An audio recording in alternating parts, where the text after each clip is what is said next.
چې دا کرامت څه شي ته وایي. د دې نه چې کوم سړی انکار وکړي نو دا انکار که ظاهرا د شان د ولي نه انکار دی، نو دا حقیقت په د کرامت په انکار کې د اله العالمین د قدرت نه انکار دی.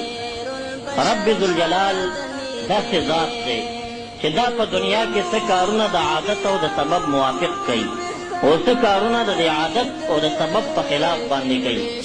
کم کارونه چې د عادت موافق وشي لکه نارینه او زنانه مناکحت وشي، نکاح وشي، د هغوی د ازدواج او نزدېکت نه انسان ته بچی ورکوي، دا د رب ذوالجلال عادت دی.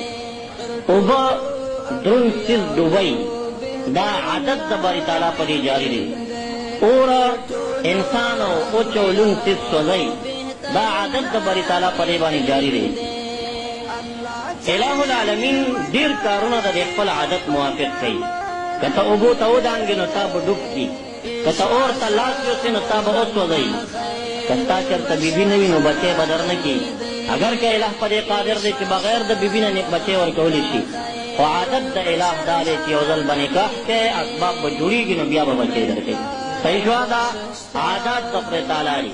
لیکن کله ناکله رب ذوالجلال خپل محض قدرت اعلانوي، د خپل قدرت اظهار کوي، د منکرینو دهریانو زبان او خوله بندوي چې بیا څوک ونه وایي چې د ګردش د زمانې نه اولاد کېږي.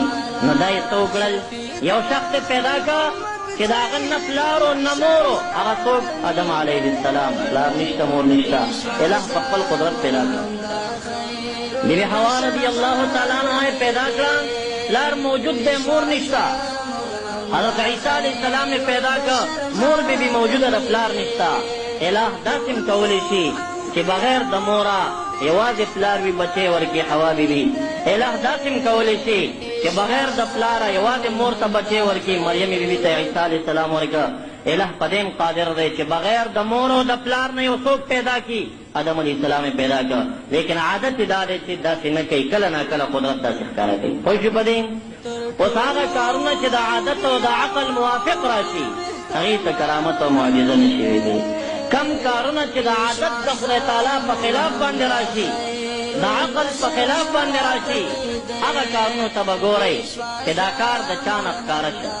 که دا کار د هغه چا نه ښکاره شه چې هغه اعلان د پیغمبرۍ کړی و پیغمبر په حقیقت کې، نو دې کار ته به معجزه ویلی کېږي. د عادت په خلاف باندې پیدا شه. مثلا اور سوځول کوي، ابراهیم علیه السلام اور ته دننه شه، اور ونه سوځو. عادت د اله دا دی چې اور به یې سوځئ. ابراهیم علیه السلام